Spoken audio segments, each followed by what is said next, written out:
नमस्कार दोस्तों, स्वागत है आप सभी का मेरे इस YouTube चैनल पर। मैं विनीत आज फिर से आपके सामने एक और नई वीडियो लेकर आया हूं और इस वीडियो में हम आज पाठ्य पुस्तक के प्रश्नों के बारे में पढ़ेंगे। देखिए, इससे पहले यदि मैं बात करूं तो मैंने इस लेसन की 2 वीडियो अपने YouTube चैनल पर डाली है और जिसमें पहली वीडियो जो है वो महत्वपूर्ण बिंदुओं के बारे में है और जो दूसरी वीडियो है वो महत्वपूर्ण परिभाषाओं के बारे में है। जो इस लेसन से संबंधित जितनी भी परिभाषाएं है वो हमने अपने चैनल पर लेसन नंबर 16 की प्लेलिस्ट में दूसरे नंबर की वीडियो डाली है और आज हम अपनी तीसरे लेक्चर की बात करते हैं जिसमें हमें आज पाठ्य पुस्तक के प्रश्नों के बारे में पढ़ना है।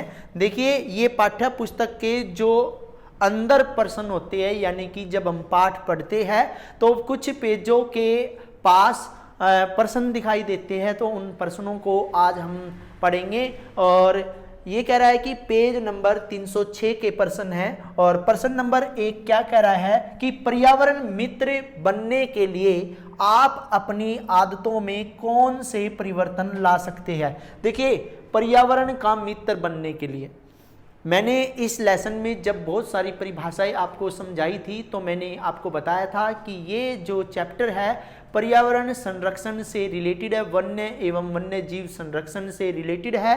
तो यहाँ पे आया है कि पर्यावरण मित्र बनने के लिए आप अपनी आदतों में कौन कौन सा परिवर्तन ला सकते हैं। तो पर्यावरण मित्र बनने के लिए हम अपनी आदतों में निम्नलिखित परिवर्तन ला सकते हैं कि परिवर्तन नंबर 1 कि कचरे को पुण्य चक्रीय और पुण्य अचक्रीय भागों में अलग अलग इकट्ठा करना। देखिए, जब हम घरों के अंदर होते हैं तो हमारे घरों के अंदर अपशिष्ट पदार्थ यानी कि जैसे रसोई से निकलने वाला कूड़ा कचरा जो होता है या हमारे घर में प्रयोग होने वाली जितनी भी वस्तुएं होती है उनके अंदर जो कचरा होता है उसको हमने 2 भागों में बांटा है। एक हमने पुण्य चक्रीय और दूसरा जो है पुण्य अचक्रीय भाग। इसके अंदर हमें क्या करना पड़ेगा कि जो पुण्य चक्रीय यानी कि जिनको आसानी से अपघटित किया जा सकता है उन्हें हम पुण्य चक्रीय कहते हैं और जिनको आसानी से अपघटित नहीं किया जा सकता उसे हम पुण्य अचक्रीय कहते हैं। इसलिए हमने जब आपको लेसन नंबर 15 समझाया था तो उसमें हमने 2 डस्टबिनों के बारे में बात की थी, एक हरी डस्टबिन और एक जो थी नीली डस्टबिन। उसके बारे में बताया था कि हरी के अंदर जो गलने सड़ने वाला कूड़ा कचरा होता है यानी कि जो जैव निम्नीकरणीय कचरा होता है उसको डालना है और जो नीले वाली होती है उसके अंदर हमने अजैव निम्नीकरण वाला कचरा डालना है, जैसे प्लास्टिक, पॉलीथीन्स वगैरह वगैरह। अब पॉइंट नंबर 2 की बात करते हैं कि आवश्यकता ना होने पर लाइटों को, पंखों को, टेलीविजन को तथा दूसरे विद्युत उपकरणों को बंद कर देना है। और पॉइंट नंबर 3 की बात करें तो दक्षता पूर्ण विद्युत उपकरणों का उपयोग करना है। देखिए, हमें लोकल या लो क्वालिटी के जो इंस्ट्रूमेंट होते हैं उनको हमने उपयोग करना है। और पॉइंट नंबर 4 की बात करें तो कागज, प्लास्टिक और कांच की बोतलों का पुनः उपयोग करना है। देखिए, हमें क्या करना है, कागज, प्लास्टिक और कांच की जो बोतलें होती है उनको हमें पुनः उपयोग करना है। पॉइंट नंबर 5 आसपास की दुकानों पर वाहन का उपयोग करने की बजाय पैदल जाना है। और पॉइंट नंबर 6 वॉशिंग मशीन के जल का सफाई के लिए पुण्य उपयोग करना है कि वॉशिंग मशीन से निकलने वाला जो जल होता है उस जल को आपने व्यर्थ नहीं बहाना है, उसको आपने पौधों के अंदर या गमलों के अंदर डाल देना है। अब हम बात करते हैं प्रश्न नंबर 2 की कि संसाधनों के दोहन के लिए हम कम अवधि के उद्देश्य की परियोजना के क्या लाभ हो सकते हैं। देखिए, संसाधनों के दोहन के लिए, देखिए जब हम संसाधनों का अत्यधिक उपयोग करते हैं या व्यर्थ में उनका उपयोग करते हैं तो संसाधनों का दोहन होता है।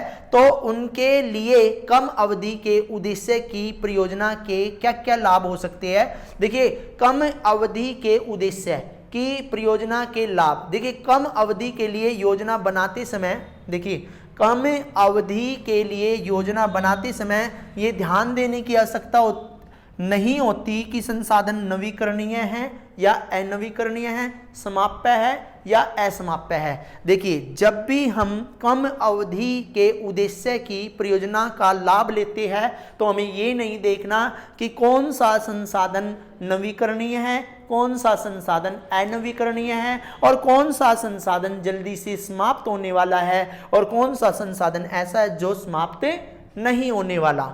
अब पॉइंट नंबर 2 की बात करते हैं। शीघ्र औद्योगिकरण और आर्थिक विकास को बढ़ावा मिलता है। देखिए, यदि संसाधन हम अधिक रूप से उपयोग करेंगे तो हमें औद्योगिकरण और आर्थिक विकास में बढ़ावा मिलेगा। जीवन स्तर जो है, देखिए जीवन स्तर में बदलाव हो जाएगा, शीघ्रता से बदलाव हो जाएगा। और पॉइंट नंबर 4 की बात करें तो अल्प अवधि लाभ के लिए यानी कि कम समय में लाभ के लिए परंपरागत संसाधनों को उपयोग में लाया जा सकता है। देखिए, कम ये इसका कहने का मतलब क्या है कि देखिए अल्प अवधि लाभ के लिए यानी कम समय में अधिक लाभ प्राप्त करने के लिए हमें क्या करना है, परंपरागत कौन से संसाधन होते हैं यानी कि जो हम लंबे समय से उपयोग करते आ रहे हैं उन्हें हम परंपरागत संसाधन कहते हैं। जैसे बात करें कोयले की, पेट्रोलियम की या प्राकृतिक गैस की, ये हम लंबे समय से उपयोग कर रहे हैं। अब हम बात करते हैं प्रश्न नंबर 3 की। प्रश्न नंबर 3 में देखिए, यह लाभ लंबी अवधि को ध्यान में रखकर बनाई गई परियोजनाओं के लाभ से किस प्रकार विभिन्न हैं। ये जितनी भी बातें मैंने प्रश्न नंबर 2 में बताई वो कम अवधि की बताई है, लेकिन अब मैं बात कर रहा हूं कि यही लाभ यदि लंबी अवधि को ध्यान में रख कर लिया जाए तो हम किस तरह की योजनाओं के लाभ ले सकते हैं। तो यहां पे देखिए, सभी को प्राकृतिक संसाधनों का लाभ जो है समान रूप से मिलना चाहिए। देखिए, यदि हम अल्प अवधि की बात करें तो उसमें सभी व्यक्तियों को संसाधनों का समान वितरण नहीं मिल पाता। तो लंबी अवधि की यदि हम परियोजनाएं बनाते हैं तो उसमें क्या होता है, सभी व्यक्तियों को प्राकृतिक संसाधनों का लाभ समान रूप से मिल जाता है। देखिए, संसाधनों का यदि हम अल्प अवधि के लाभ के लिए करेंगे तो संसाधनों का अत्यधिक दोहन होता है, लेकिन यदि समय लंबा हुआ तो संसाधनों का अत्यधिक दोहन नहीं होगा और वे आने वाली पीढ़ी के लिए भी उपलब्ध रहेंगे। और हमें केवल विकास ही नहीं करना, हमें संपोषित विकास करना है। देखिए, यदि हम संसाधनों का अत्यधिक दोहन नहीं करेंगे तो उससे अत्यधिक संसाधनों की बचत होगी और जो हमारे संपोषित विकास के लिए बहुत ही जरूरी है।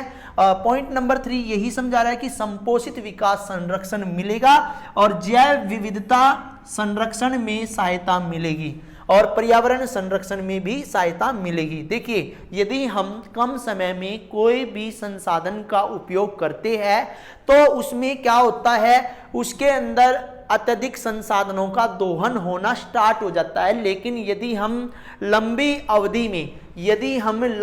अवधि में किसी चीज का उपयोग करते हैं तो क्या करना होता है, लंबी अवधि के लिए हमें संसाधनों का अत्यधिक दोहन नहीं करना है। प्रश्न नंबर 4, क्या आपके विचार में संसाधनों का समान वितरण होना चाहिए। देखिए, ये प्रश्न जो है एक्चुअल में होना तो चाहिए, क्योंकि जो संसाधन है वो समान रूप से सभी के लिए बराबर है।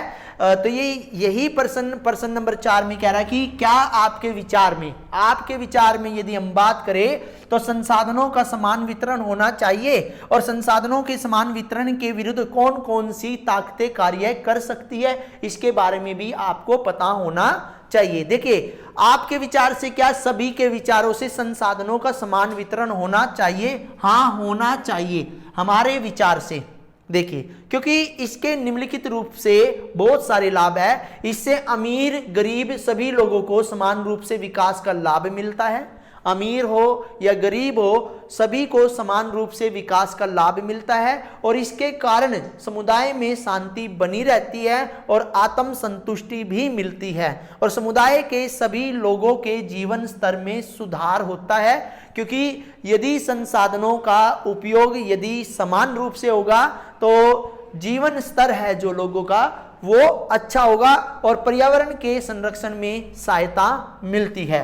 इसके बाद संसाधनों के समान वितरण के विरुद्ध कौन कौन सी ताकतें कार्य करती है। पहली ताकत है धन दौलत कमाने वाले व्यक्ति, दूसरी ताकत है राजनीतिक दृष्टि से शक्तिशाली व्यक्ति और तीसरे जो है वो है लालची व्यक्ति।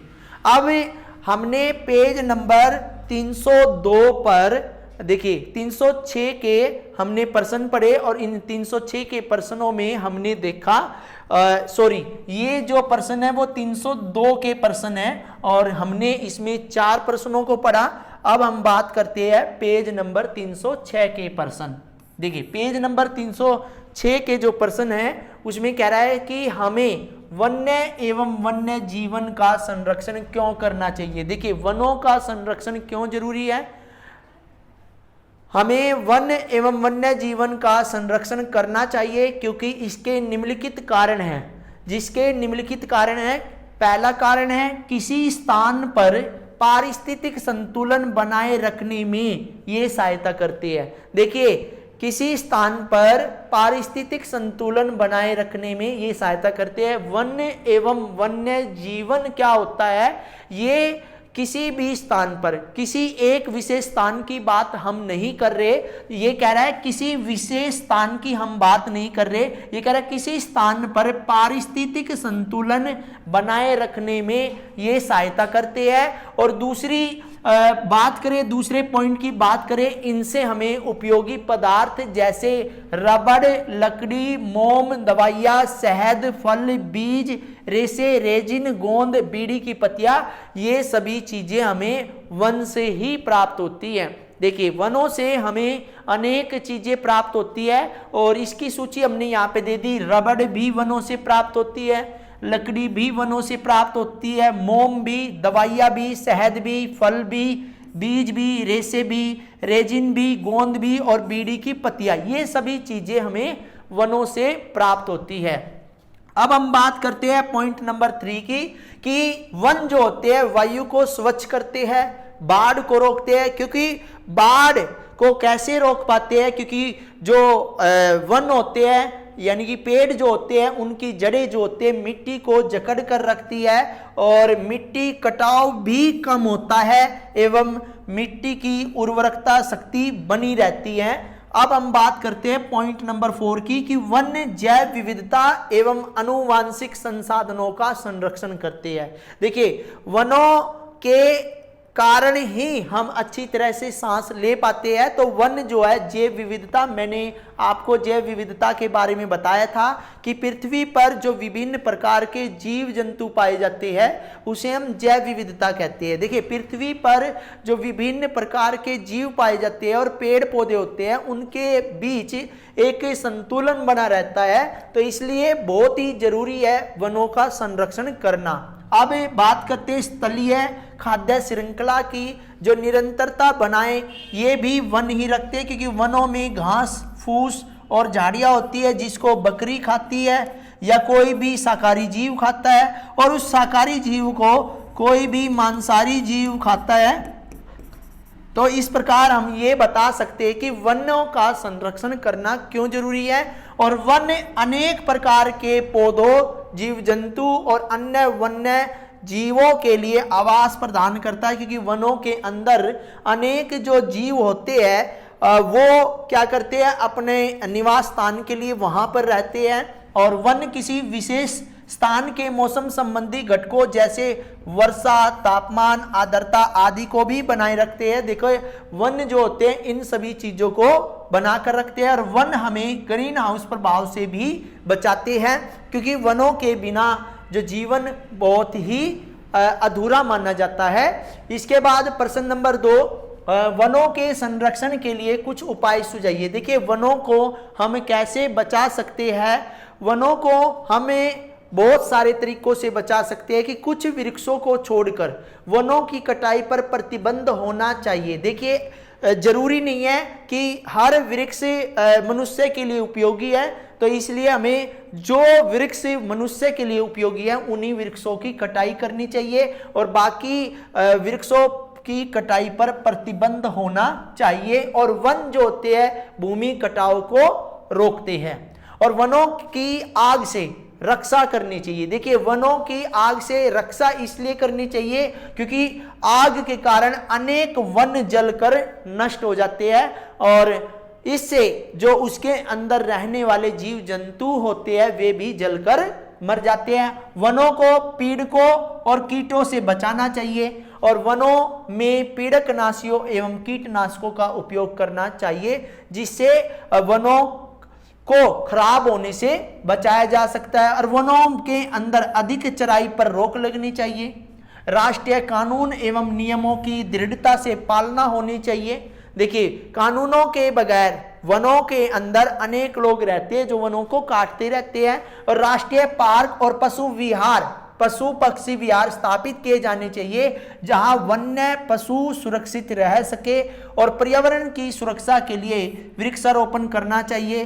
अधिक से अधिक वृक्ष रोपित करने चाहिए क्योंकि रोपित पेड़ पौधों की सुरक्षा भी हमें करनी चाहिए क्योंकि जरूरी नहीं है पेड़ ही लगाने हैं, पेड़ लगाकर उनकी सुरक्षा भी करनी अत्यधिक जरूरी है। अब हम बात करते हैं पेज नंबर 310 के प्रश्नों की और 310 के प्रश्न जैसे ये कह रहा है अपने निवास क्षेत्र के आसपास जल संग्रहण की परंपरागत पद्धति का पता लगाइए। देखिए अपने आसपास जब आप देखते हो तो वर्षा के जल को किस तरह इकट्ठा किया जाता है या जो व्यर्थ बहकर जाने वाला पानी है उसको हमें कैसे इकट्ठा करना है उसके बारे में बताना है। देखिए वर्षा के व्यर्थ बहकर जाते पानी को एकत्रित करके प्रयोग में लाना या भूमिगत जल का पुनः पूर्ण करना या भूमिगत जल का स्तर ऊपर करना जल संग्रहण कहलाता है। और जल संग्रहण हमें यहाँ पे कुछ पॉइंट्स दे रखे हैं, हम किस तरह जल को संग्रहित कर सकते हैं। तो जैसे बरसाती नदी नालों के रास्ते में बांध बनाकर क्योंकि पानी इकट्ठा हो जाएगा और छोटे बड़े तालाब बनाकर जहां पर पानी वर्षा का जो है आ जाएगा और बड़े बड़े बांधों के स्थान पर छोटे छोटे बांध बनाकर जिनको हम चेक डैम बोलते हैं और छत के पानी को ट्रेंच में इकट्ठा करना। देखिए छत के जल को हमने ट्रेंच मतलब किसी के अंदर किसी टंकी के अंदर इकट्ठा करना और परकोलेशन पिट की सहायता से व्यर्थ में बहकर जाने वाले पानी को भूजल तक पहुंचाना जिसको हम देखिए ये जो परकोलेशन पिट होता है गड्ढे के रूप में होता है जिसके अंदर हम जो होते एक पाइप के द्वारा वर्षा से बहकर आने वाले जल को उसके अंदर डालते हैं। इसके बाद प्रश्न नंबर 2 की बात करते हैं कि इस पद्धति की पेयजल व्यवस्था यानी कि पठारी क्षेत्रों में मैदानी क्षेत्रों में पठारी क्षेत्रों से तुलना करनी है। यानी कि पर्वतीय क्षेत्रों में किस तरह की जल व्यवस्था है और मैदानी क्षेत्रों में किस तरह की जल व्यवस्था है और पठारी क्षेत्रों में किस प्रकार की जल व्यवस्था है और पर्वतीय क्षेत्रों में पेयजल व्यवस्था की बात करते हैं। देखिए पर्वतीय क्षेत्रों में पेयजल की व्यवस्था किस तरह हमें करनी है। देखिए हिमाचल प्रदेश जैसे पहाड़ी क्षेत्रों में नहरी सिंचाई की एक व्यवस्था विकसित की गई थी। देखिए हिमाचल प्रदेश में बहुत समय पहले जो नहरी सिंचाई की एक व्यवस्था विकसित की गई थी जिसे हम कुल्ह के नाम से जानते हैं। देखिए हिमाचल ये इंपॉर्टेंट है आपके एग्जाम के लिए। कुल्ह शब्द कहाँ पर किस प्रदेश में उपयोग किया जाता है तो वो हिमाचल प्रदेश में उपयोग किया जाता है। और बहते हुए जल की धाराओं झरनों को मानव निर्मित छोटी छोटी नालियों से पहाड़ियों पर स्थित निचले गांवों तक ले जाया जाता था और सिंचाई के अतिरिक्त यह पानी कुल्ह से यानी कि नाली टाइप होता है यानी कि जिनको हम नालियाँ बोलते हैं उस तरह से होता है। नालियाँ या कुल्ह से भूमि में रिस कर अंदर जाता था और कई स्थानों पर जाने के रूप में बाहर आ जाता था। देखिए ये था आपका पहाड़ी क्षेत्रों में। पहाड़ी क्षेत्रों में पहाड़ी क्षेत्रों की यदि बात करें तो हिमाचल प्रदेश हमारा पहाड़ी क्षेत्रों के क्षेत्र के अंदर आता है। तो वहां पर पानी को इकट्ठा करने के लिए किस तरह की योजना बनाई गई थी, ये सभी चीजें हमने इसके अंदर बतानी है। अब मैदानी क्षेत्रों में जल व्यवस्था किस तरह की जाती है, जल के वर्षा के जल को किस तरह संग्रहित किया जाता है, वो बताना है। राजस्थान और गुजरात में, देखिए राजस्थान और गुजरात में जाल रस बनाए गए थे और जिनका उपयोग सामुदायिक और धार्मिक कार्यों के लिए किया जाता था।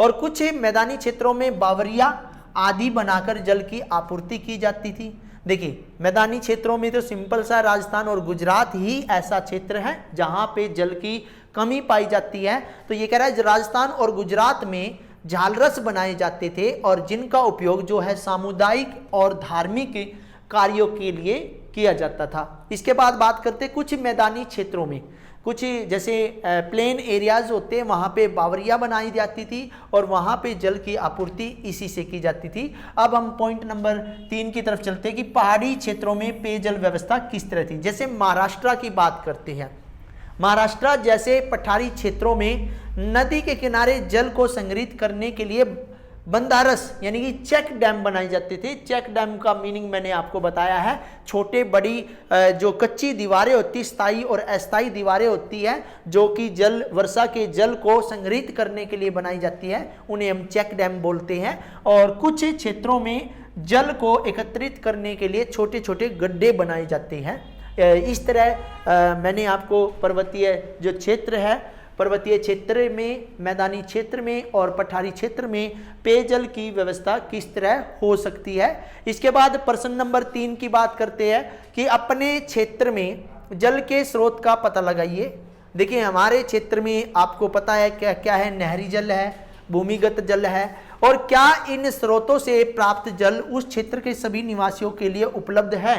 हाँ भाई उपलब्ध है। देखिए नहरी जल की बात करते हैं, नहर में जल को सीधे नदी से उपलब्ध कराया जाता है और इसका उपयोग सिंचाई के लिए, पीने और कपड़े धोने के लिए किया जाता था। नहरी जल की बात करें, आज भी बहुत सारे जो भारत के गांव हैं उनमें नहरी जल व्यवस्था की जाती है। पहले क्या, नहर में जल को सीधे नदी से उपलब्ध कराया जाता है और इसका उपयोग सिंचाई के लिए, पीने के लिए, कपड़े धोने के लिए किया जाता है। और भूमिगत जल, भूमिगत जल की बात करें तो यहां देखिए इस जल को पाइपों के द्वारा सीधे ही घरों को भेजा जाता है और दूसरे क्षेत्रों में इसे बड़े टैंकों में पंप करके फिर से दाब के साथ सप्लाई किया जाता है। देखिए भूमिगत जल, मैंने आपको बताया था कि भूमिगत जल को किस तरह संग्रहित किया जाता है। जैसे एग्जाम्पल के तौर की बात करें, जो वर्षा का जल जो होता है वो व्यर्थ में बहकर इधर उधर नदी नालों में चला जाता है।